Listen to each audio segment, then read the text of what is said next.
Yes, okay అండి.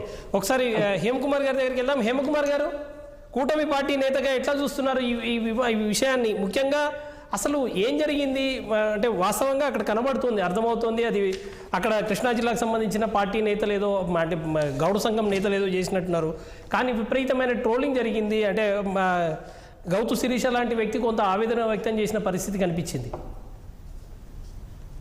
Sir Balaraju గారు, ముందుగా మీకు 6 టీవీ వీక్షకులకు మరియు ప్యానెల్లో ఉన్న పెద్దలకు అందరికీ నమస్కారాలు. సార్ ఈరోజు మనం గౌతు లచ్చన్న గారు పార్టీలకు ఆయన విగ్రహావిష్కరణ, ఆయన జయంతి సందర్భంగా ఆయన విగ్రహావిష్కరణకి గౌడ సంఘం వాళ్ళు పిలిచారు. ఓకే, మేము కాదని చెప్పట్లేదు, ఇది కుల మతాలు ఖచ్చితంగా ఆయన్ని ఏదైతే సర్దార్ లచ్చన్న గారు ఎవరైతే ఉన్నారో ఆయన్ని ఒక పార్టీకో లేకపోతే ఒక కులానికో అడ్డుకట్టే విధంగా కూడా చేయకూడదు సార్. ఒకటి. ఇంకోటి ఏంటంటే జోగి రమేష్ అనే వ్యక్తి గతంలో పదవిలో ఉన్నాం, ఏది ఎమ్మెల్యే మినిస్టర్ గా ఉన్నామని ఎంత అహంకారపూర్వకంగా ఎన్నెన్ని మాటలు మాట్లాడారో, ఏ విధంగా రెచ్చిపోయి మాట్లాడారన్న విషయం మన అందరికి తెలిసిన విషయమే. కానీ నేనేం చెప్తానంటే, ఇప్పుడు ప్రసాద్ గారు అన్నట్టు గౌతు శిరీష గారిని అంటే ప్రత్యేకంగా కార్నర్ చేసి ఏ పార్టీ వాళ్ళు అయితే అడగలే, ఎక్స్ప్లెనేషన్ అడిగారు. ఎందుకంటే ఎవరైనా గతంలో వైసీపీ పార్టీలో ఎక్కడైనా సరే కుల మతాలకు కానీ ఏదైనా పార్టీ మీటింగ్ కానీ అక్కడ ఉన్న ఎమ్మెల్యే కూడా వచ్చే పరిస్థితి లేకుండా ఉంది. ఇదే విధంగా గతంలో కూడా 2014 నుంచి 2019లో కడప ఎంపీగా ఉన్న అవినాష్ రెడ్డి గారు ఒక నీటి పారుదల ఏదో ఒక దీన్ని ప్రాజెక్ట్ ని అనౌన్స్ చేసే చంద్రబాబు నాయుడు గారు అనౌన్స్ చేసే దాంట్లో ఆయనకి ఒక ఎంపీగా గౌరవం ఇచ్చి మైక్ ఇస్తే ఆయన డప్పు కొట్టుకున్నాడు. ఇలాంటి ప్రాజెక్టు ఓపెన్ చేయడము ఈ కడప జిల్లాకే సంతోషదాయకము. అలాంటి విషయాలు ఏదన్నా గొప్పగా మాట్లాడాల్సిన అవసరం కానీ ఆయన డప్పు కట్టుకున్నారు. వైసీపీలో మేము ఇది చేస్తాం అది చేస్తాం అనేసరికి ఎంత డప్పు కట్టుకున్నారో అలాంటి వేదికని ఏ విధంగా పార్టీలకు అతీతంగా మాట్లాడాల్సిందే తప్పితే పార్టీ వైసీపీ అది టీడీపీ కార్యక్రమం కాదు, అది రాష్ట్ర ప్రజలకు ఉపయోగపడే కార్యక్రమం. అలాంటి దీంట్లో మైక్ ఆయనకు ఒక గౌరవప్రదంగా మైక్ ఇస్తే ఆ రోజు అవినాష్ రెడ్డి ఏ విధంగా మాట్లాడాడు, వాళ్ళ పార్టీ గురించి డబ్బు కొట్టుకున్నాడు ఆ వేదిక మీద. ఆ రోజే చంద్రబాబు నాయుడు కూడా మైక్ కట్ చేయండి అని చెప్పారు. ఎందుకంటే బాబు ఇది పార్టీకి అతీతంగా చేసే కార్యక్రమం, దీంట్లో డబ్బు మీ పార్టీ గురించి ప్రస్తావించడం కూడా తప్పు అనే చంద్ర ఆ రోజు మాట్లాడించి కూడా మనం అందరూ ఒకసారి గమనించాలి. ఈ రోజు గౌతు శిరీష గారిని అడగడం, ఎందుకంటే కార్యవర్గం ఖచ్చితంగా బాధేస్తారు సార్.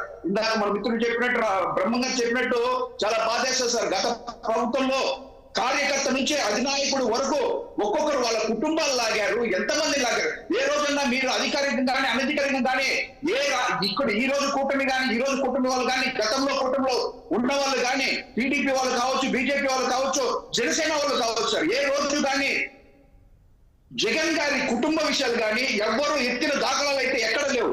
ఏదన్నా ఎత్తుంటే వాళ్ళ సోషల్ మీడియాలో వాళ్ళే ఫేక్ పెట్టుకొని ఎత్తుకుంటుంటే ఫేక్ అకౌంట్ క్రియేట్ చేసి ఎత్తి ఆ టాపిక్ దాన్ని క్రియేట్ చేసి బురద చల్లిన కార్యక్రమాలు తప్పితే మేముగా ఏ రోజు ఇంట్లో వాళ్ళని గురించి కానీ ఎక్కడ మనం మాట్లాడిన దాఖలాలు లేవు. ఒకటి, వాళ్ళు మాట్లాడిన మాటలు ఏ విధంగా మాట్లాడారంటే అంటే మాకు బాధేస్తుంది. ఆ బాధ విషయంలో కొంతమంది మాట్లాడొచ్చు, ట్రోల్ చేస్తుండొచ్చు. గౌతు శిరీష గారు కానీ వాళ్ళు కూడా బాధ్యతగా ఉన్నారు. ఒక ఎమ్మెల్యే గారు, పార్సాది గారు ఒక మినిస్టర్ గా ఉన్నారు, చూసుకోవాలా. ఎందుకంటే కుల మతాలకు ఎత్తిన ప్రోగ్రాం నేను ఖచ్చితంగా ఒప్పుకుంటాను. అది ఒక మహనీయుడిది విగ్రహావిష్కరణ అంటే ఖచ్చితంగా వాళ్ళు ఏంటంటే ఆ కృష్ణా జిల్లాలో ఎవరైతే గౌడ సంఘం వాళ్ళు ఉన్నారో వాళ్ళు కులానికి ఓన్ చేసుకుంటారు. మేము అట్ట చెప్పట్లేదు, కులాన్ని ఓన్ చేసుకోవడం అవసరం లేదు. ఎందుకంటే పార్సాది గారు ఇది కాదు అని తెలుసుకున్నా కూడా గౌరవపదంగా ఒక మినిస్టర్ ఉన్నారు కాబట్టి పార్సాది గారిని పిలిచారు. అలాంటి ఇది జరిగినప్పుడు ఖచ్చితంగా చూసుకోవాలా. అవసరం ఏముందంటే జోగి రమేష్ కి ఆ ప్రయారిటీ ఇవ్వడం వల్ల ఈ ఊరేగింపు జరుగుతుంటే ఆయనకి 3వ వ్యక్తిగా అంటే ఆయనకి లోపల మనసులో ఉంది మళ్ళా మనకి కూటమి ప్రభుత్వానికి ఎక్కడికో చోటికి పోదాము, ఆ విధి తీసుకుంటాము, ఆ పార్టీలో చేద్దాం ఆలోచన ఉంది. ఆయన అవాయిడ్ చేస్తున్నారు దానికి. అదే వద్దులేబ్బా మినిస్టర్ వచ్చేది, ఎమ్మెల్యే గారు వచ్చేది ఆయన అవాయిడ్ చేసుకోండి. ఆయనకి సిగ్గు లేకుండా ఆయన దాంట్లో వచ్చి పాల్గొని దానికి ప్రయారిటీ ఇచ్చారంటే గతంలో ఏదైనా 2019 నుంచి 2024 వరకు వైసీపీ ఏ కార్యక్రమం చేసినా కనీసం ప్రోటోకాల్ ప్రకారం ఆ ఏరియా ఎమ్మెల్యే గౌరవం ఇచ్చారా? ప్రోటోకాల్ ప్రకారం ఇదే కుప్పంలో ఆ రోజు జగన్మోహన్ రెడ్డి గారు ఒక చిన్న ట్యాంకర్ వేసుకొని వచ్చి ఒక ప్రాజెక్ట్ నేర్పనిని అప్పటికప్పటికి ఇన్స్టెంట్ గా తయారు చేసి ఒక ప్రాజెక్ట్ ఓపెన్ చేశారు. మేము కుప్పానికి నీళ్లు తెచ్చామని అంటే ఏంటది కక్ష సాధింపు చర్యలాగా ఆ రోజు కడపకి నీళ్లు తెచ్చామనేసరి చంద్రబాబు నాయుడు గారు చెప్తే ఒక డ్రామా ఆర్టిస్ట్ కాదు అంతా జగన్మోహన్ రెడ్డి గారు ఎంత మొత్తం అంతా బహిర్గతం అయిపోయింది. అది ఒక పెద్ద అనేసరితేనే ఆ రోజు ట్యాంకర్ తో నీళ్లు పెట్టి ఆయన ఏదో ప్రాజెక్ట్ ఓపెన్ చేశారు కుప్పంలో, నేను కుప్పంలో ఓపెన్ చేశానని చెప్పుకోవడానికి. ఆ రోజు కుప్పంలో ఉన్న ఎమ్మెల్యేగా ఉన్నారు, ప్రతిపక్ష నేతలో ఉన్నా కూడా కనీసం ఒక పిలుపు కానీ గౌరవపదం కానీ ఎక్కడ ఇచ్చిన దాఖలు లేదు. వీళ్ళు ఎవరిని దొరికితే వాళ్ళని ఆడుకున్నారు, చెడు కూడా ఆడుకున్నారు, మామూలు కాదు. కార్యకర్త నుంచి రాష్ట్ర ముఖ్యమంత్రి అంతటి వరకు వాళ్ళు చేసిన విధానాలు హింసాత్మకమైన కాండలో మేము ఎన్నెన్ని కేసులు పెట్టుకున్నాం, మేము ఎన్నెన్ని ఊరికే ఫేక్ కేసులు సార్. జగన్మోహన్ రెడ్డి గారు తిరుపతికి వస్తే మేమేమైనా అడ్డుకునేస్తామా? వినతి పత్రం ఇస్తాం, తిరుపతికి రావద్దని చెప్తామా?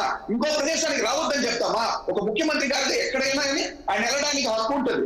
అలాంటి సమయంలో పరదాలు కట్టుకునేసి క్యాడర్ ని అరెస్ట్ ఇచ్చి హౌస్ అరెస్ట్ చేసి ఇన్ని విధాలుగా అరెస్ట్ చేసి కేసులు పెట్టిన కాలాలు ఎన్నో ఉన్నాయి. ఒక చిన్న విషయం ఆయనకైతే తెలుసు కదా, ఎవరు జోగి రమేష్ తెలుసు కదా, మన ఎల్లకూడదు ప్రమాదాలు అతను రిసెర్చ్ చేసుకోవాలి. మేబీ అతని మనసులో ఏమన్నా ఇప్పుడు ఎందుకంటే మొన్న వైసీపీ కార్యక్రమం ఏదో వాళ్ళ కార్యవర్గం కార్యక్రమం జరిగినా కూడా దానికి అటెండ్ కాల అంటే వాళ్ళకి తెలుసు సార్. ఒకటే చెప్తున్నారు సార్, వాళ్ళు ఎన్ని మాట్లాడుకున్నా మనస్సాక్షి ఒకటి ఉంది. మనం ఏ విధంగా ప్రవర్తించాం గతంలో, మనకు రూలింగ్ లో ఉన్నప్పుడు మనం ఏ విధంగా ప్రవర్తించాం, ఆ విధంగా ప్రవర్తించడం తప్పనిసరి వాళ్ళు ఈ రోజు రిలైజ్ అవుతున్నారు. అందుకే మొన్న ఇద్దరు శ్రీనివాసులు బయటకు వచ్చారు, ఒక అవంతి శ్రీనివాసు ఇంకో శ్రీనివాస్ బయటకు వచ్చారు, ఒక్కొక్కరుగా బయటకు వచ్చి ఖాళీ చేస్తున్నారు చెట్లు. అలాంటి పరిస్థితుల్లో మేము ఈ విషయాన్ని అయితే శిరీష గారిని ఎక్స్ప్లెయిన్ అంటే మీరు చూసుకోవాలి. ఎందుకంటే ఒక పార్టీ అధినేతగా చెప్పడం తప్పేం లేదు, ఎందుకంటే మీరు చూసుకోండి ఎవరు వస్తున్నారు ఏమొస్తున్నారు అంటే ప్రోటోకాల్ చెక్ చేసుకోవాల్సిన బాధ్యత ఉంటుంది.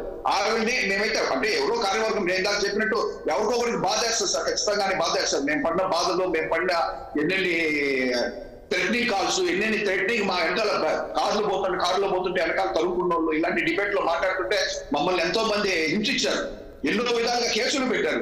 అలాంటి దీంట్లో ఖచ్చితంగా క్యాడర్ కానీ అది కూటమిలో ఉన్న క్యాడర్ ఎవరైనా సరే జనసేన వాళ్ళకి కానీ టీడీపీ వాళ్ళకి కానీ బీజేపీ వాళ్ళకి కానీ ఖచ్చితంగా ఒక బాధ అనేది ఉంటుంది. అలాంటి బాధలో చిన్న వెళ్ళిపోవచ్చడం తప్పు లేదు. కానీ వాళ్ళు అఫీషియల్ గా ఏదైతే గౌడ సామాజిక వర్గం అనేసి స్పెషల్ గా దాన్ని ఎస్పెషల్లీ దాన్ని చేశారనేది దాన్ని అందరినీ కలుపుకోవాలి. ఎందుకంటే ఆయన ఒక కులానికి సంబంధించి ఆయన పుట్టుకైతే ఒక కులానికి ఉండొచ్చాము, కానీ బట్ ఈజ్ మనం ఇందాక చెప్పినట్టు ప్రసాద్ గారు చెప్పినట్టు దేశంలోనే రెండవ వ్యక్తి సర్దార్ అనే బిరుదు పొందారంటే ఆయన దేశకి నేతారు, దేశానికి సంబంధించిన నాయకుడు. ఆయన ఒక కులానికి మాత్రం పరిమితం చేయడం కూడా అది కరెక్ట్ కాదు. వాళ్ళు కూడా ప్రోటోకాల్ ప్రకారం ఆ ఏరియాలో ఎవరు ఉన్నారో వాళ్ళు అన్ని కుల మతాలకు అతీతంగా పిలవాల్సిందే. అక్కడక్కడ కొన్ని చోట్ల కాపు బలిత ఏదన్నా మీటింగ్లు జరిగితే కొంతమంది వైసీపీ నాయకులు వస్తున్నారు, ఇంక మేమేం చేయాలంటే వెళ్ళిపోండి అనేసి మేము అంత ఇదిగా కళాఖండిగా వాళ్ళని ద్వేషించడమో లేకపోతే ఇంకోటి చేయడమో చేయము. ఎందుకంటే నేను వైసీపీ వాళ్ళు మన ఈ 6 టీవీ ఛానల్ ద్వారా అడుగుతున్నా, ఏదన్నా మంచి ఉంటే రండి కలిసి చేద్దాం, మేము కాదని చెప్పాం. మేము కలుపుకోపోయే రకం కక్ష సాధింపులు చేసే అవసరాలు మాకు లేదు. మేము పడేదే రాష్ట్ర భవిష్యత్తు కోసం, రాష్ట్ర బాగు కోసము, రాష్ట్రాన్ని ఏ విధంగా ముందుకు తీసుకెళ్లాలనే దాంట్లో మీద ఈ రోజు 2047 ఇయర్ అనేసి ఈ రోజు చంద్రబాబు నాయుడు గారు అనౌన్స్ చేశారు. అంటే రాష్ట్ర దేశంలో 2020 అని ఉమ్మడి రాష్ట్రంగా ఉన్నప్పుడు 2020 విజయం ఉన్నప్పుడు దాన్ని హేళన చేశారు. ఈ రోజు రాష్ట్రం ఎక్కడ ఉందని సరే మనకందరికీ ప్రతి ఒక్కరికి తెలుస్తారు. వాళ్ళ మనసాకి తగ్గట్టు గతంలో ఉమ్మడి రాష్ట్రంగా ఉన్నప్పుడు హైదరాబాద్ ఏ విధంగా డెవలప్ అయింది, వైజాగ్ ఏ విధంగా డెవలప్ అయింది, విజయవాడ ఏ విధంగా డెవలప్ అయింది అనేసి ప్రతి ఒక్కరికి తెలుసు. కానీ చెప్పాలి వాళ్ళ అహం అడ్డొస్తుంది. మనం వాళ్ళ గురించి అది బాగా చేశారు అని చెప్తే వాళ్ళకి ఆ క్రెడిట్ తో వాళ్ళకి పోతుంది అనేసి చెప్పుకోలేరు. ఎప్పుడు చూసినా విమర్శలు చేయడము, దుమ్మెత్తిపోయడము, ఏదో బురద చల్లడం తప్పితే ఈ రోజు రాష్ట్రం ఏ విధంగా ఉందని వైసీపీ నాయకులు ప్రతి ఒక్కరు వాళ్ళ మనస్సాక్షి చేసుకుని చెప్పాలా రాష్ట్రం ఏ విధంగా డెవలప్ అవుతుంది వాళ్ళ మనస్సాక్షి. కానీ ఏదో మనం ఒకరి మీద బురదేశాలనే ఉద్దేశంతో మాట్లాడితే మాత్రం ఖచ్చితంగా అది మంచి చర్య అయితే కాదు. ఎందుకంటే కలిసి రండి, కలిసి సాధిస్తాం, ప్రగతికి సాధిస్తాం అనే ఉద్దేశంతో 2040 2047 అనేసిన టార్గెట్. ఎందుకంటే గతంలో పెట్టిన టార్గెట్ ఆల్మోస్ట్ ఇంచుమించు చేసినా కూడా రాష్ట్రం దేశంలోనే ఒక ప్రముఖ స్థానంలో నిలిచింది. మన ఉమ్మడి రాష్ట్రంగా ఉన్న ఆంధ్రప్రదేశ్ ప్రముఖ స్థానంలో నిలిచింది. ప్రతి ఒక్కరికి ఐటీ ఏ విధంగా ప్రగతి సాధించింది, రైతులకు ఏ విధంగా భరోసా కల్పించామో అనేసి ఆ రోజు చూసాం. ఏదైతే విజన్ చెప్పారో ఖచ్చితంగా దానికి అందరూ కలిసి సహకరిస్తాం. ఆ పార్టీ కూటమి అనేసి కాదు, మంచి చేద్దాం అంటే అందరూ కలిసి చేద్దాం అనేసి ఖచ్చితంగా. అంతే తప్పితే